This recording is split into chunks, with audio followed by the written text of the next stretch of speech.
Contrary to popular belief, burnout is not a new disease. Clinical descriptions of it can be found, for instance, in the Old Testament, with the great fatigue of the prophet Elijah, who was exhausted from preaching in the desert. But it was not until the 1970s and 1980s that burnout entered the medical sphere and is now studied with good knowledge. Burnout is an extremely complex condition, which first involves great exhaustion, both physical and mental, and second, a profound alteration of emotions. People's emotions are completely burnt out, hence the name, and they no longer feel anything. They're a bit like robots. Thirdly, there is a feeling of being worthless, with a loss of self-esteem, a feeling of being useless and unable to achieve anything. Burnout is in fact considered by specialists as the ultimate stage of stress. Stress is a normal reaction when in a difficult, demanding situation where something is at stake. Obviously, the world of work is full of such situations. Stress helps us to face the situation, but when it grows in intensity and becomes chronic, we enter a state called hyperstress, which is the antechamber to burnout.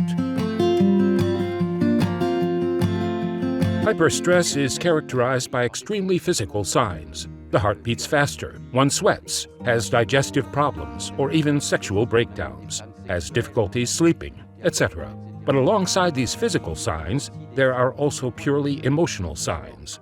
One is easily irritated, getting upset over nothing, or can experience cognitive disturbances, i.e., difficulties in concentrating. Finally, there are behavioral signs. People who are hyperstressed increase their consumption of tobacco, alcohol, coffee, or even become bulimic. To prevent burnout, one needs to act on hyperstress at an individual and at a company level. The company must be extremely careful not to put its employees in situations of extreme stress. Stress at work is increasing rapidly, as all studies show. And the company must be careful to give people much more autonomy, monitor workloads, allow a balance between personal and professional life. Management is too often a source of stress, too focused on what the employee does wrong, and is lacking in recognition.